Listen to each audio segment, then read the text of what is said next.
So good afternoon, everyone, and welcome to our latest event in the Leading SSE series, our third this year and second webinar version.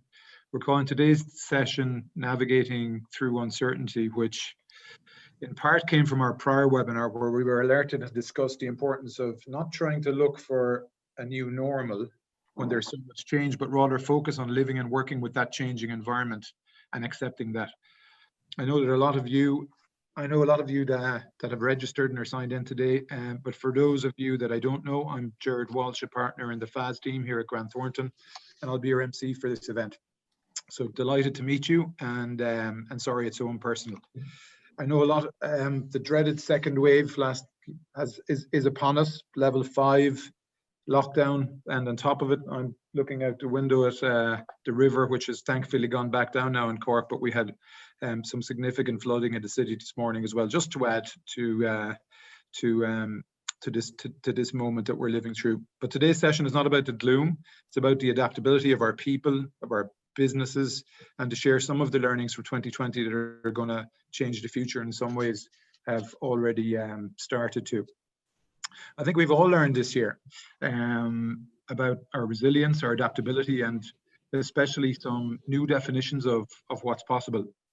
You know, an example of that is between last week's and indeed last night's announcements north and south of the border on this island. We have lockdowns and much wider restrictions that would have been a surprise to us all 30 or 40 days ago, but didn't really catch any of us too much by surprise at this stage. We're starting to take these types of announcements in our stride to a large degree. We have a great panel to discuss some of the longer term impacts of this year into the future. We're going to look at the economic outlook and some of the expected winners and losers there, and intersperse that economic backdrop with the experience of some of our great speakers. So the objective is that you leave with some tangible learnings for how you and your organization might navigate the next stage in this journey. We're in the Zoom format, and so we're going to run through some intros at the beginning. We'll have the discussion, and we will leave time at the end for some Q&A. Obviously, we're in Zoom, so you can put those questions in the comment box, and we'll take on those questions once we move to the Q&A session at the end.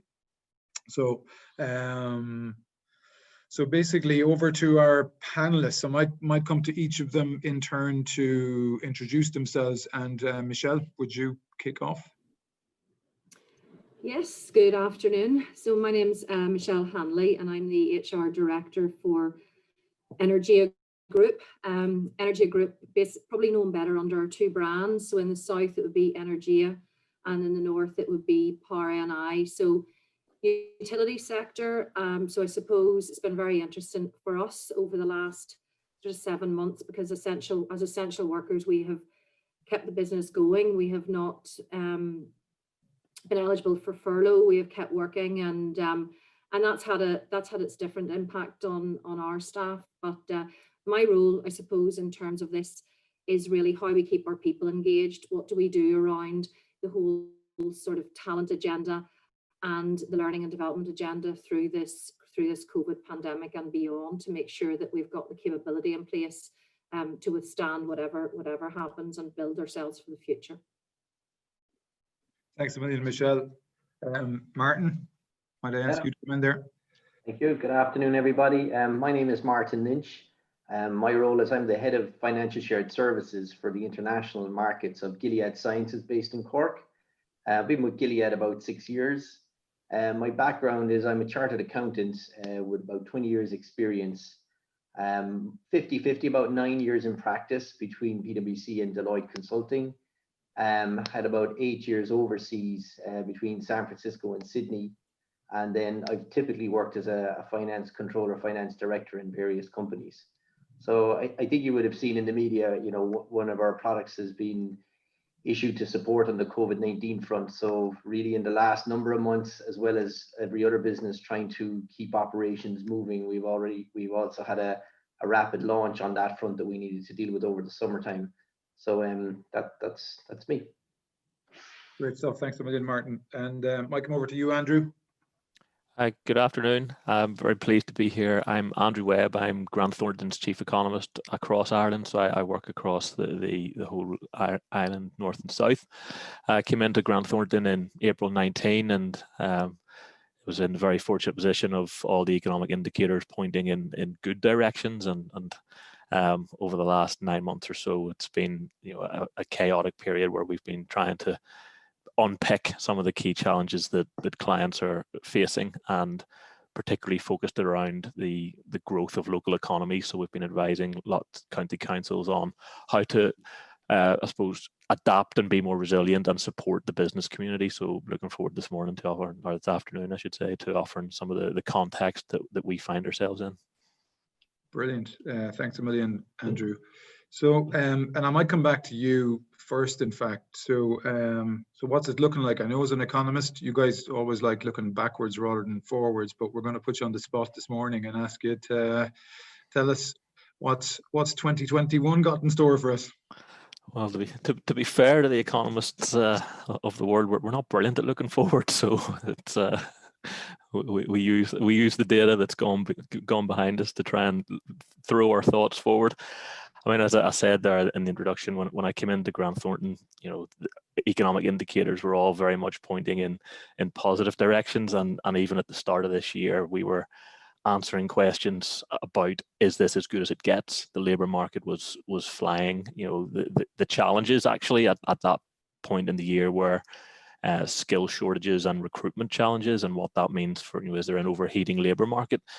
And I suppose now we find ourselves in a position of looking back. That feels almost like ancient history, given where we've come to. We're in the grips of a deep and potentially very damaging decline, where we're looking at, I suppose, in the context of the budget last week, which is very much couched in terms of worst case scenarios and a messy Brexit and no sign of a vaccination. I don't think even then we were factoring in the extent of the change in restrictions to level 5 last day or two. So I'd say now we're very much in double dip territory. I think the narrative up to now was that the economy would take a significant hit of about 6 to 8% this year and then come back into growth mode next year. I think the growth for next year is still a hope and still hopefully an expectation. The decline this year has probably just amplified in the last 24, 48 hours with restrictions. We could probably double that decline that we were talking about, so maybe 15 to 16%, or even worse potentially this year for the economy. And what that means then in terms of how we recover out of that, we were starting to see the consumers coming back and confidence being displayed in late summer, and we were seeing a lot of those savings that had been built up during restrictions were starting to flow back into the economy, particularly into retail and household goods. Just took receipt of some data this morning from MasterCard and could see that flowing through the system.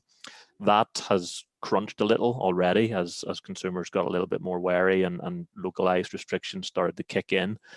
And we're then in a situation now where we're looking at the potential labour market impacts becoming more permanent and permanent scarring on the economy. And that's really what we would need to do everything in our powers as policymakers and government to try and avoid. And a lot of those programs that have been introduced and supports have aimed at that, and they've all been very welcome. And to the extent to which they buffer businesses from this period through to next year, we wait and see, and we wait in hope.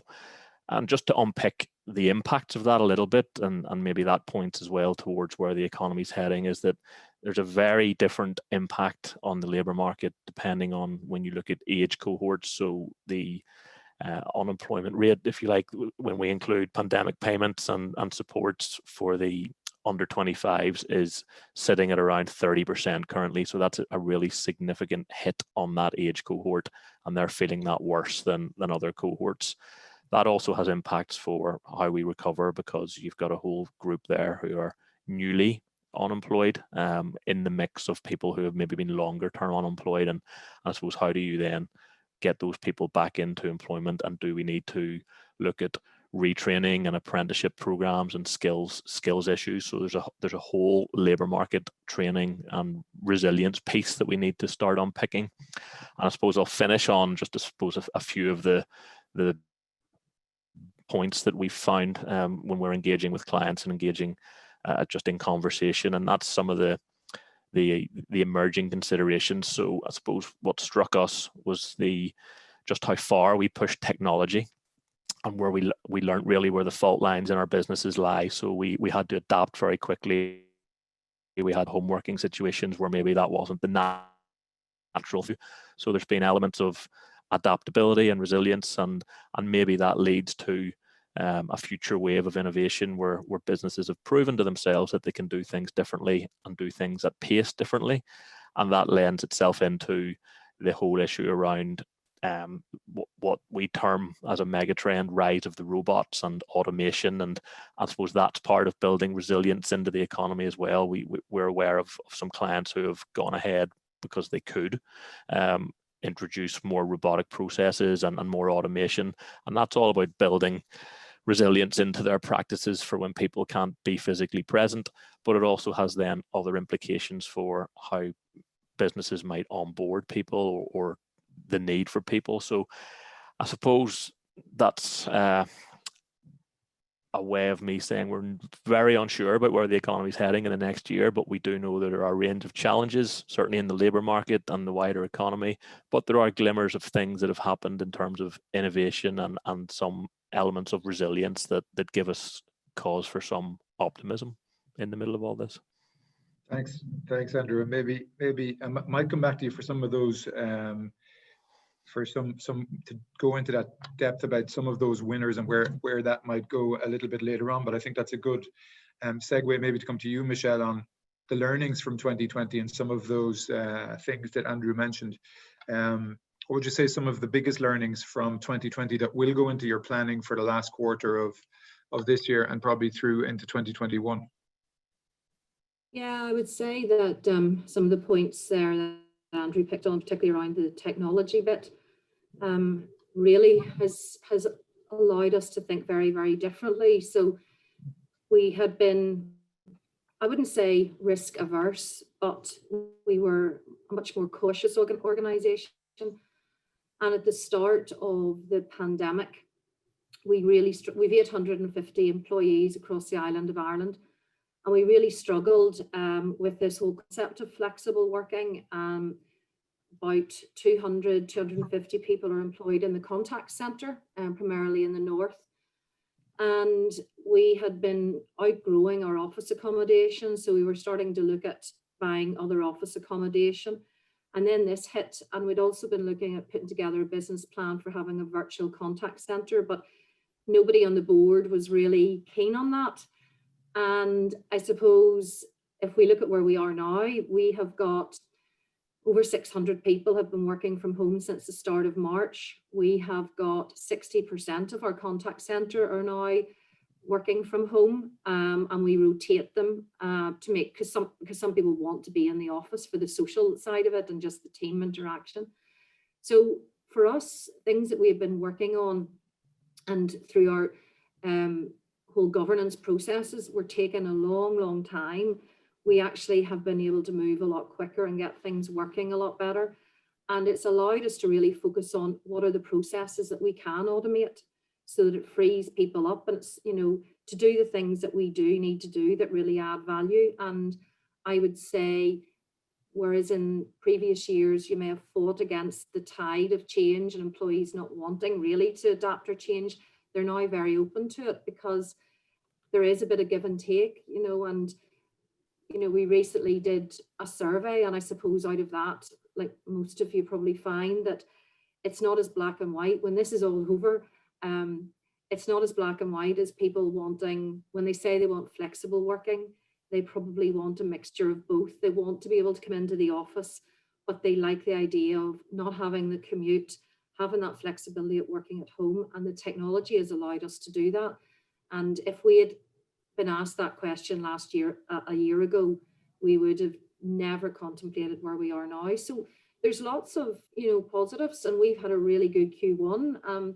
So we're really focusing on what we actually do need to deliver, and the communication with staff is so important, so they feel part of that. So technology has taken massive leaps in our organization. We hadn't even heard of Zoom before any of this started. It's I think that's really interesting. I think we've all had interesting experiences with Zoom and Teams and Skype and our camera not working and working. That's Martin, maybe coming to you. Similar experiences over at Gilead?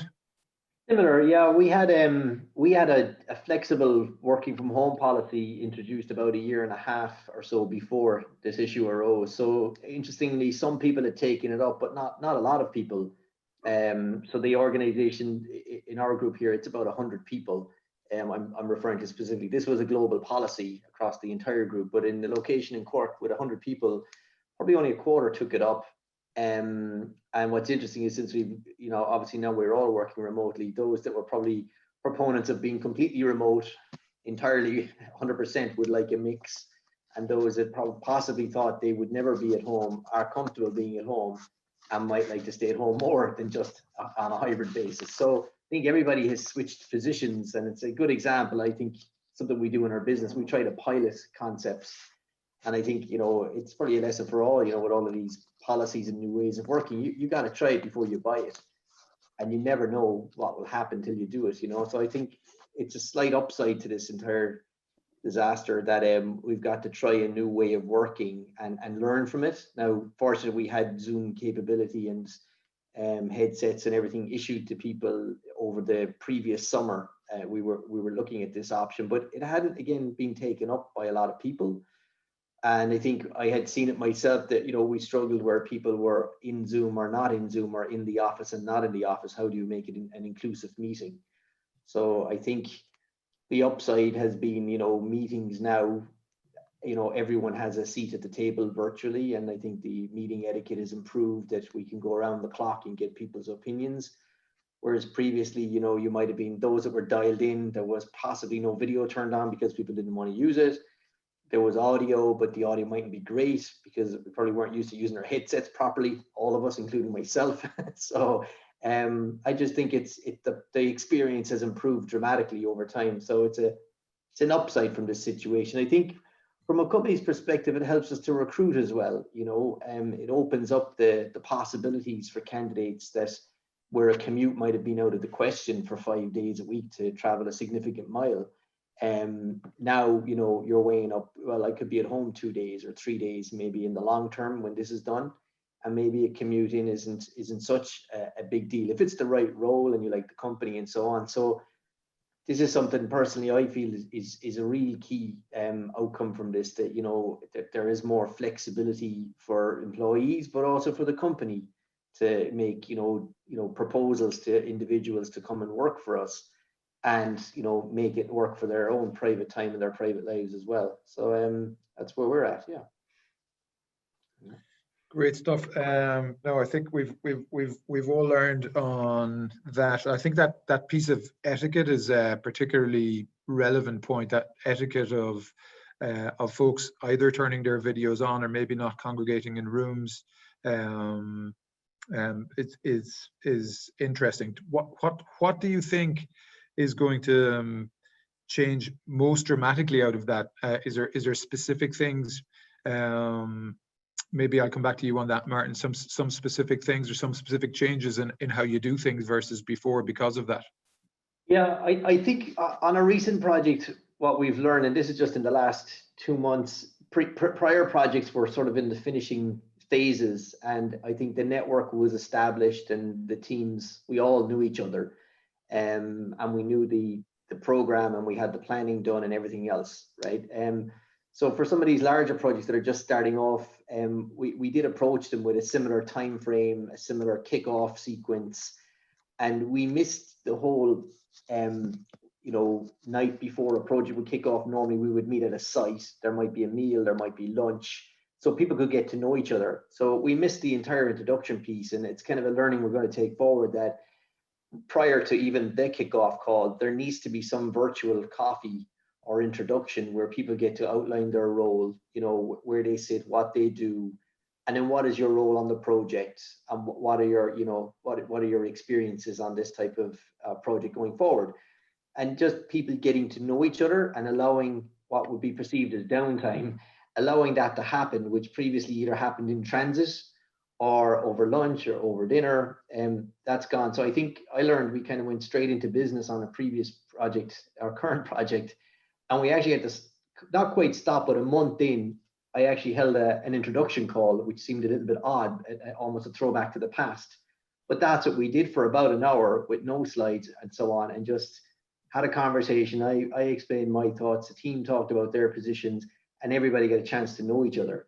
And I think that's got to be factored into project timelines, project plans, and I actually think it was previously the travel time that's where that was done potentially, you know. Yeah, that's one behavior that will probably need to change. Yeah, that's really interesting. Michelle, on some of your larger programs, any similar discoveries? Yeah, I think again, whenever you're having your larger meetings on Zoom, there's not really anywhere to hide. It's very, very intense. And I do think that one of the things that we have found is that people seem to be a bit more relaxed about asking questions. So we have taken a step back, and now, because we've been recruiting the whole way through as well, so we have a lot of new starts coming in at all different levels in the organization. So I suppose one of the things we've tried to do, even at board level and beyond, is not make any assumptions. Don't take anything for granted that people know where we are in certain projects or certain change projects, because they may be new into the organization. So we do have a sort of different approach. And one of the things that we've also been doing is lunch and learns in terms of the business and where the business is. So we do our quarterly briefings virtually as well, but they're obviously much shorter than they used to be. But what we're doing is a whole series of lunch and learns so people can understand what our plans are in the solar industry, in the renewable sector, what we're doing in relation to, you know, the retail brands, etc.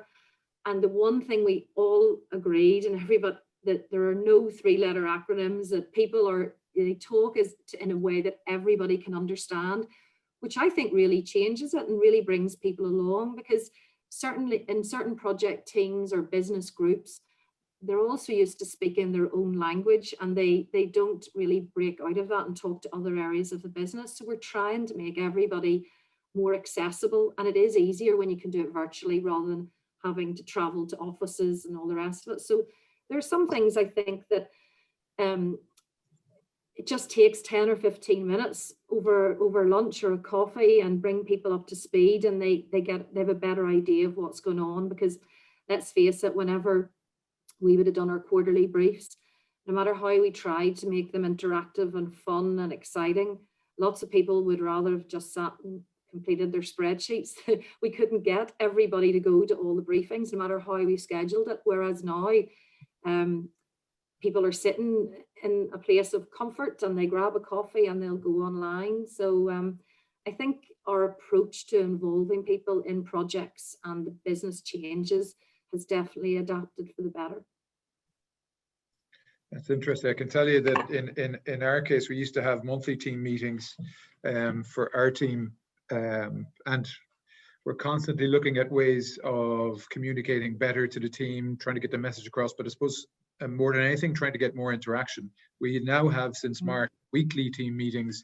We've the highest turnouts we ever had and more interaction than we ever had. So I think all of us have seen some of that. But I think that the message there, the theme of that not taking that introduction for granted, will probably only grow as we've, you know, Michelle, you mentioned about bringing new people into the organization, and Martin, you're bringing teams together globally that need to have that time together, and a really interesting suggestion to actually give time to that communication, and put some structure around it. Michelle, you mentioned about the amount of new people coming in. Actually, I might jump back to you, Martin, first around this, because you mentioned your trainee path, I guess, your training path in Yeah. some other firms that I've forgotten already. You mentioned that you were at before. So one of the challenges, I guess, at GT at the moment, I'm really interested in your perspective on this, is the fact that we're a training firm. We have a load of trainees coming in, a load of graduates to train every year, a load of school leavers to train every year in a county technician program, and trying to make that experience whole. What would you say are some of the things that you probably would have struggled if you had to do it all again virtually? Yeah, I think a big piece in at least when I was working in audit, a big piece was the step to review by inquiry, you know, and to make those meetings with the finance controller, the finance director, and even in any functional lead to try and make sure you understood the business and you developed your business acumen about your client. So, you know, the idea of, you know, stepping literally away from the screen and the documentation step and, you know, maybe walking the plant or walking the site and trying to meet people and being introduced over a lunch or however you could, to try and understand the business risks that your client is coping with.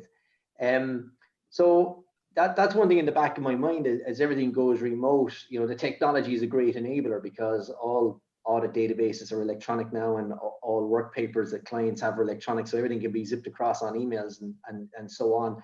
But I think if I was a trainee again, I'd say try to work with your firm and your client to make sure that, you know, there are Zoom meetings or equivalent catch-ups created to give an opportunity to know your client and for your client to know you, because at one point that trainee becomes the senior or the manager or the director and so on the account, and it's important that they build up this, you know, detailed knowledge at the junior stage, so that when they are ultimately more senior in a firm, for example, they're aware, they know the business risks. So when they see the numbers coming through, they can appreciate what might have happened or what might be, what's not on the page, right? What's not complete. So I think trying to do that virtually is both a challenge and an opportunity. Like to my point earlier, if you are on a Zoom call now, everyone has a seat at the table. But I think it's kind of incumbent on the team on the, let's say, audit side to make maybe a couple of additional appointments, and for the management team to be available for a couple of appointments and to elaborate on the updates a little bit more, what has happened in the year, give into the point or accept the point that the auditors can't walk the floor, they can't visually see the boards you have or the information on goals that have been achieved and projects that have been done. You're going to have to tell the story a lot better now, and, you know, maybe not turn it into a death by PowerPoint, but go through in as best way you can what has happened, what's changed, how it's worked. And I think allowing time for questions. I think in Zoom these days, the common answer is, you know, the Zoom calls are back to back and we're racing to get to the next meeting. You've got to kind of schedule a window at the end. And I'm not a perfect example here at all, but you've got to allow time for what would have been the transit time to the next meeting room to probably go over what did that point mean or what did that guy say. You've got to allow that to happen in the Zoom room, because once you hang up, it's gone. You can't find this person again. So I think for people that are trying to learn, I think it's incumbent on me in my role to allow time for people to ask questions and to learn, and assume they don't have the information, because really you've got email and you've got, you know, various online apps that we use in companies these days. But if it's not written down, then when a lot of people don't write things down, to the old adage, if it ain't documented, it ain't done. But online lends itself to only documenting at times, and if you can't read it, you might not know it. So that's, I think, my heads up to those new trainees, both in industry and in practice, I would say, you know. And Michelle, on that, I know you have a graduate program at Energia. How has it been impacted? I'm sure you have some of the same challenges. How are you getting around? We do, yeah. And I suppose initially, obviously, there was a question mark: were we going to have our graduate program and our student program this year? And we very much thought, so let's go back to Andrew's point, you know, the young people are going to be so impacted by this that we felt it was a real sort of sense of duty and responsibility that we did go out with our graduate program, and we've got some brilliant graduates on board. But one thing that a mistake that we made was we just wrongly assumed young people in this day and age are so used to social media. They do lots of their own social interaction via social media. So we thought they'll be okay. They'll adapt much easier to this new virtual world. And they didn't. They really struggled because they didn't. They wanted that face-to-face contact. They wanted to meet people. So what we did was we totally reviewed our graduate, that sort of the induction, the first few months, solid induction, because obviously it was going to be online, and we had some brilliant trainers, but people who are really good trainers in a room aren't always necessarily really good trainers virtually by Zoom, because it's a totally different vehicle. So what we did, we have buddies across the organisation for every graduate, but what I did was one of the people in my team, in the HR team, took on responsibility for really owning not only the graduate programme, but really the overall embedding of the graduates in each of the different businesses. So they're right across the island of Ireland. And we also then partnered with a third-party supplier who is a real guru in Zoom and all these different platforms. So it's done in a totally different way now. It's very much, I suppose you hear this, the gamification of induction, and what does it mean and how is it? It's much more interactive. And the feedback we've got from the grads is fantastic. We've pulled senior managers in, so they don't have to physically turn up for something, but we ask them to come on and regularly have virtual coffees or just updates on the business. So they get to know them as well. And they probably, to be fair, have now got to know everybody on the board, has met all the graduates, both as a group and on one-to-ones. And that, to be honest, in the old world probably wouldn't have happened. You know, there'd been a handful of people. So, and I suppose we've made sure that the bodies at the various locations have been much more proactive. So although they have not, two of them have been in the office, or in the plant down in Huntstown, two of them have been in, the rest of them have not been in the office, but the feedback from them is really good. And I think they have got a profile now for quicker than they did in our traditional way. So to be honest, I don't know if we'll really go back to the old way of doing it. I think we'll have some sort of hybrid, because it works very well. Much better than I thought it would have. So I think we might stick with that and have just a different mixture, maybe some team building events where they come together, but it's building up. You need to have a different support mechanism back in the office for these people than you had before. You can't depend that it's the managers and their immediate team are going to look after them, because they don't have an immediate team. They're not there in the office to go for coffee and go for lunch. So we have to make that happen a bit more. That's I might be giving you a call later on, Michelle, around some of the details of that program.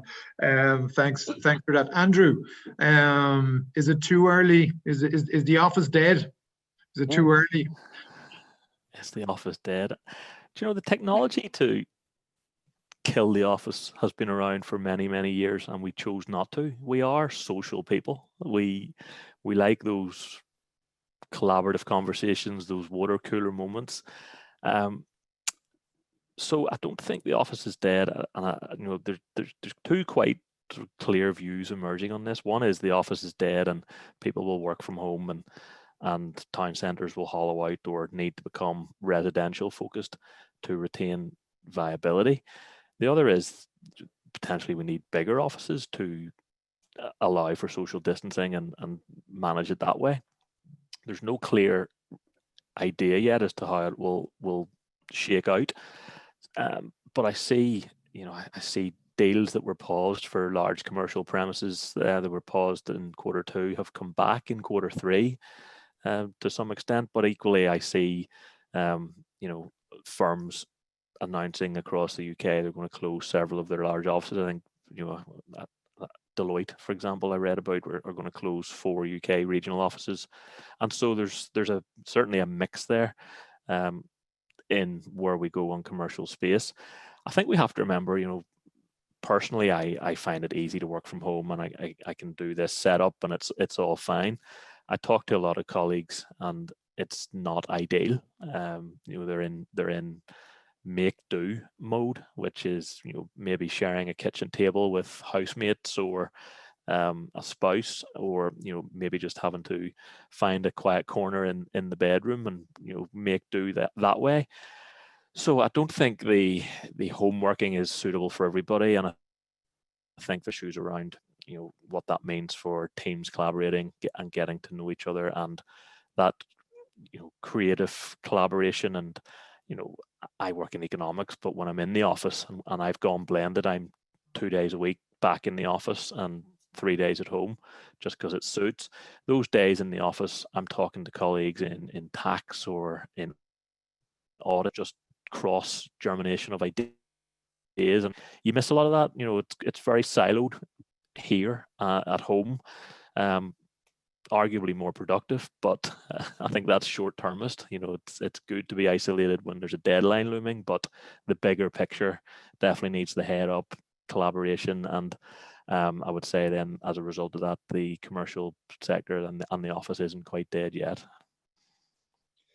No, thanks, Andrew. And sorry for putting you on the spot there like that.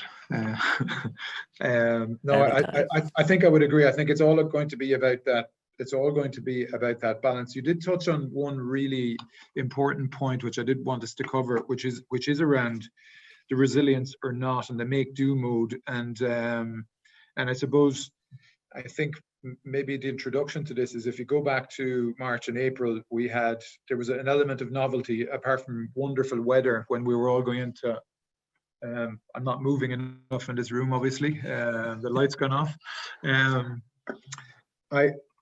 There was an element of even novelty, I guess, about the last lockdown. We're going into a second lockdown now, and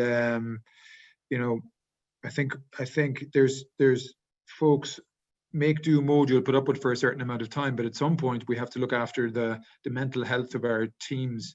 Is that something that is on the radar? I guess I might come to you first on that, Michelle, and what kind of actions are you taking, and can we take to support? Yeah, and I think you're absolutely right. The approach that we went into the first lockdown was very different to how people are feeling now, and I think that people are a bit weary. Certainly one of the things that we have done, our company intranet, at the start of March, we dedicated a third of it to COVID updates, etc. So government updates, any changes from us as an organisation. And over the last few months, we've moved into the whole employee well-being bit, from their physical well-being. So we've had Pilates and yoga and fit classes, but also we're really doing a lot in terms of people's mental resilience. We've been doing a lot of coaching and online work with our managers, both in terms of their own personal resilience, but also how to manage teams, remote teams. With a young age profile, we've a lot of people who are making do. They're maybe living on their own, they're living in a bed sit. But then we also have a lot of people who have very young families. So we're also having to do that whole homeschooling.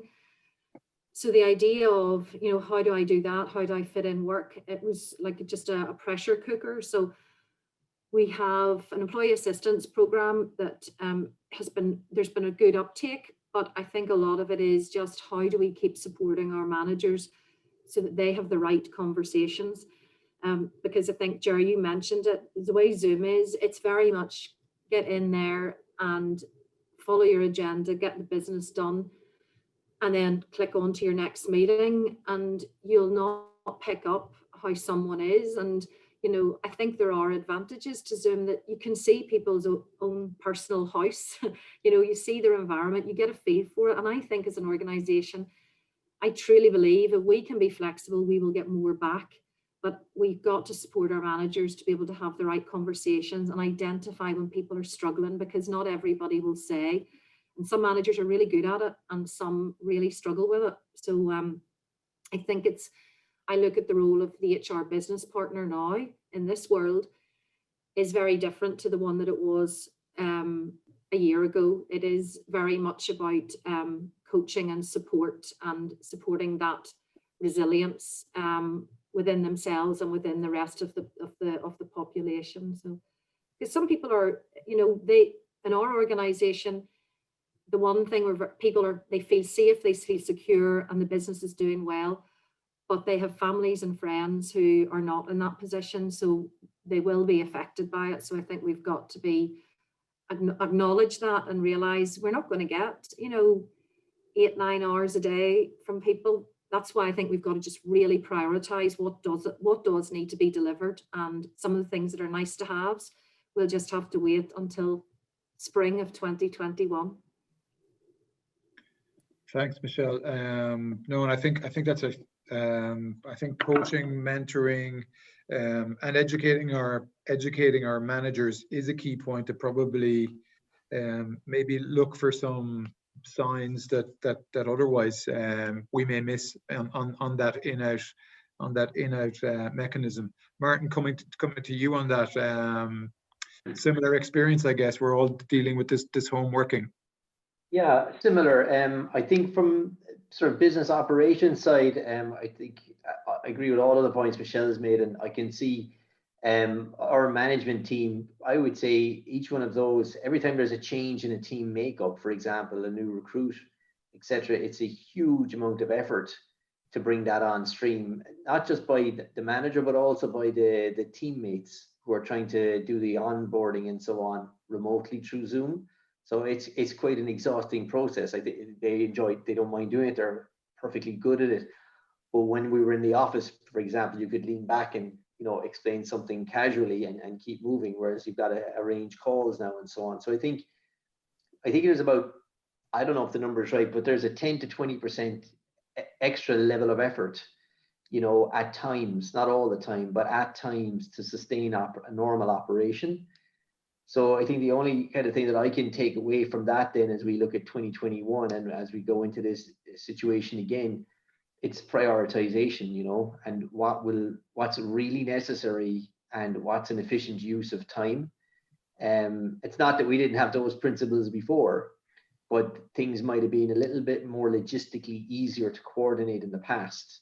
Whereas now, when everybody is working in an isolated situation in their own home or wherever that may be, and they're dialed into Zoom, you only have access to that person for that window of time. So I've been thinking about it lately that we probably need to look at projects that have a clubbing effect, where one project might be the trunk, if you like, for a couple of other activities, but you have the quorum in the one place at the one time, rather than going after many smaller wins and leaving it at that. Just go for one or two larger ones if that made sense, and not to put pressure on the system. So I think that's part of the thing. It's just around prioritization is the one thing that drives the tempo, aside from keeping the operation on course and assuming everyone is well and are able to attend the majority of their working day. Then just keeping the operation afloat is a challenge. So I think anything on top needs to be considered carefully before you engage it. I think once you engage it, the ship has sailed. You know, you're on the back foot then, you know. Yeah. No, thanks a million for that, Martin. I mean, I do, and I know that we have a number of programs at Grant Thornton as well, including where we're starting to train some mental health first aiders at the moment as well, to try and help the organization on top of those mentoring and coaching programs. I think one of the themes of our discussion so far, and I'm going to move to Q&A shortly, but I think one of the themes of everything that we've spoken about so far is around the communication at the moment, which is so critical. I might jump to one of the things that we spoke about in our prep session was around some of the requests coming from the teams, sports and social, Christmas, these types of events that are coming up that people still think about. Michelle, can I come to you on that one for some thoughts before we move to Q&A? Yeah, Christmas and sports and social and all those that have always been quite a big part of our culture and celebrating success, etc. So obviously now that's knocked on the head a bit. So what we've done is working with the internal comms teams is try and see, right, what can we do that is going to try and instill a bit of joy across the workplace. So we're in our early thoughts on that, but I suppose whereas we would have had the team Christmas lunches and dinners, etc., I think that we're going to do two things. We're going to look at our budget and we're going to allocate half of it to a charity that the employees will choose. And then the rest of it, we're going to make sure we have some really good online entertainment. So we've partnered with an organization and we'll do so that everybody can be involved at the one time. So we're going to have a disco bingo, and we're going to have a quiz. And what we're going to try and do is the week before Christmas week is just do lots of little things throughout the week to try and just get a bit of that fun engendered into the organization. And then we're talking about maybe employees getting vouchers. You know, we talked about hampers, etc. But I think it's just logistically a nightmare, the size of the organization, the spread of the organization. But I think there's something that we need to do, and certainly the management team, what we want is that instead of our chief executive going out with a generic Christmas message, we're going to make it much more personal. And I suppose that's where Zoom, we can do that now with Zoom. You know, we're tailoring all our briefings to each of the different businesses within our organization. So that's the plan, and we'll see how it goes. But certainly the people that are on the project team that I'm working with they're very highly creative, very yellow people. So they're looking forward to it. So I think it could be good. And you know, it's like everybody's worrying about Christmas, even with their own families. So let's try and do something that just brings a bit of fun and lifts the spirits that week before Christmas. The social side of it, we have a number of different social clubs, both in Energia and in Power NI, and they have been doing an awful lot since the very start of this. You know, they'll have just little fun days on a Friday. They'll do things for charity. They did an awful lot whenever it was, you know, looking thanking the essential services, the health service and the ambulance service, etc. So there's lots and lots of different things. I think there's, you know, it's that we've focused a lot on the social side that I think has worked well for a lot of people. But what we have tried to do in recent months, and then of course things happen again, is try and get back to more business as usual, because it can't be COVID hype all the time. But that's easier said than done as things keep changing. But yeah, I think it's important. It's really important. And we're even trying to, in the Christmas week, to do things for families as well. So I'll keep you posted on how all that goes. Brilliant. Thanks a million. And Martin at Gilead.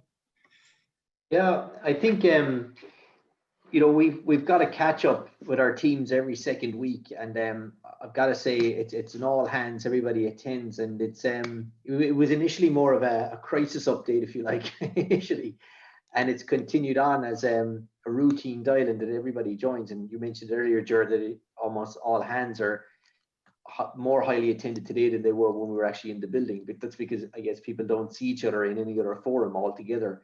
But I think we have similar committees, maybe slightly different layout, but we've fund committees and CSR groups and so on. But I have to say that they've been the kind of glue holding our team together. And they've organized everything from bingo on a Friday to, you know, one person actually showed us what you could do with timber pallets and how you can make various ideas out of this, and shared it on our online page. So I think team building is anything that enables team building is critical. And I think that's a factor that's broken because of being working in an isolated situation, you know, except for when you're in Zoom, there is obviously interaction, but outside of that, there's none. So, and you know, people are busy. The people running these events, you know, they obviously have a day job and they do all their normal activities. So it's quite an effort on them to set these events up and to think of new ideas continuously. So I take my hat off to all of those teams that do this extra project work, because it's not just a small task to organize an event of any size, and you know, sometimes it involves shipping gifts and presents to people's houses, which they've done as well. So I think those teams need to be commended, and they're to us internally, they're the essential staff, if you like, to keep the teams motivated and keep us all level on things. It's about, work was always about getting the job done, but if you had a good crew, I would always say you can get through anything. So I think, to get your crew through a tough situation, you need to make it a bit lighthearted at times, and that can be hard to do when everybody's busy. So having a couple of teams set aside to look at this once in a while is a fantastic idea. Yeah. Maybe are we saying some of the green shoots, or maybe some around creativity, even in accountants, Martin? Yeah, I know. Who would have thought? We must have had a flaw in our recruitment process along the way.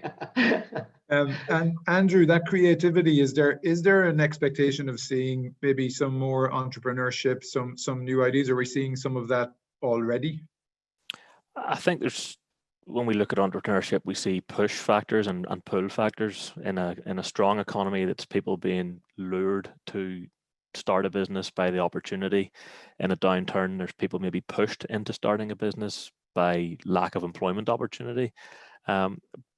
We are seeing, I suppose, some innovations and some new services starting to come through. So yeah, there have been some anecdotes of new businesses starting, but given, I suppose, the broader narrative around how difficult it has been to earn a living in this period, and how difficult it's been, particularly for self-employed and sole traders, and to access supports, they've fallen through some gaps. There's it would be an exceptionally brave person that would start a business at the moment, but then entrepreneurs typically tend to be on the far side of brave on the spectrum of risk taking. So and respect to them for that. I used to be one, so it takes a different mindset. So we're seeing some anecdotes of people grabbing opportunity, but in terms of take away alcohol sales and the like, and people doing home deliveries in that front, but nothing major coming through in the stats yet. So that's one of the first questions. I might move to Q&A. So I don't know who put me in charge of this, but those of you that know me know that I can talk, no problem. So running out of time wouldn't be the biggest surprise. I might move straight to questions. The first one here for you, Andrew, is on that last point. It's that pubs are definitely impacted. How are the distilleries doing?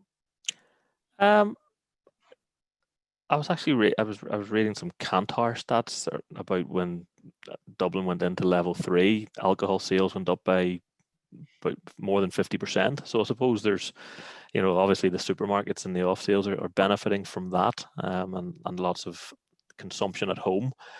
I would say the distilleries, though, I mean, I heard a story last week of a delivery driver out delivering kegs and arrived back at the depot with all but one of his kegs still on the lorry. So just that was the pace at which restrictions were changing, certainly in the north. So I would say distilleries are in the mix of entities that are struggling with this too, but maybe not to the same extent given the boost in home consumption. I think we've seen some of that, some of the rushed buying that tends to happen in the windows before some of these deadlines and changes also. Michelle, there's a question here around what would your advice be to legislators regarding public liability of employers, which is something I think we all struggle with a working from home environment now, that the current legislation is probably a wee bit out of date given what's been happening in 2020. Yeah, we have gone around the houses on that one a bit, because in terms of home working and what our responsibility is and our accountability is for our employees, it's a really difficult one. I know in terms of the Health and Safety Executive, they give us a bit of a Bible when this all kicked in, knowing that there's not an awful lot we can do, but certainly our employees, we went through a whole process to see what do we do to make sure that they're as best equipped as possible. So actually, given that the majority of them are working from home, we let them take everything home with them. So their screens, their laptops, and even their chairs, because I suppose that's the most important piece of equipment, really. Well, bar your laptop, the most important piece of equipment. So we have done that as much as we possibly can. And what we have said to employees who feel they just do not have the right environment, we've said they can come into the office and we'll accommodate them in the office. So we can do that, and so far it's all gone okay. We work closely, obviously, with the unions. We're in the north, we're unionised to make sure that that it's managed properly and staff. And so far we haven't had any issues, but it is one of those things that you just got to keep on top of. And if there is a potential issue, address it. We set up our COVID incident management team. So I'm on that, and our company secretary and a couple of health and safety people and business continuity planners are on it, and we meet twice a week, and that's one of the things that we continually review. Thanks, Michelle. Martin, I have a question here as well about you're very interested on the prioritization point. And obviously you said already the prioritization is something that we would have been looking at anyway. I suppose maybe how do you figure out how to get that balance right in terms of those parking some of the non-key stuff? Yeah, I think the way psychologically, I think the way it helps people, helps everybody is a project. Initiatives are all good ideas, but some of them could be deferred. So it's a timing question. So it's not a priority today. It is a priority, but not right now. So I think it's a question of challenge the timing, challenge the sequence, and then I think what's business or mission critical that has to happen in terms of a commercial expansion or whatever the issue is within the wider business that you have to support. There's unfortunately no choice on some of those. So I think it's just splitting it down between those two categories and then looking at your phasing and then taking a look. I mean, we have project management teams in the company and so on, but I think everybody needs to be a little bit of a project manager in their mind, stroke change manager, and thinking of, what will that look like if you had, maybe not your full complement of a team in a few months' time for whatever reason. And are you sure you're not overcommitting? So I would urge people to go, certainly undercommit and give yourself more runway. And then you can, I think, still keeping the projects or the initiatives on a list is perfectly fine. What difference within reason? The question is, would 6 months make a huge difference to this initiative? I doubt it. Potentially, right? And that's the question to ask, I think, would timing make a difference on this? Yes or no, Yeah. Plus, one thing is, it might be no harm sometimes to defer a couple because things change, right? And what was important now might not be important in 6 months' time. So I wouldn't say you should procrastinate too much, but sometimes a little bit can pay off, right? So it could save you some effort as well, So I think just to be choosy about what you need to do and when you need to do it, that would be my 2 cents. Brilliant, thanks a million, Martin. And look, as I've already made a reference to my timekeeping, and I think there's about a minute left before everybody's already thinking about their lunch. So look, thanks so much to Michelle, to Martin and Andrew and all of the support team for getting this webinar set up. We'll put together a few snippets and a few summaries over the next while. If you have any questions, contact me, and I can pass them on and get back to you as well. So look, thanks everybody, and looking forward to our next webinar. Take care.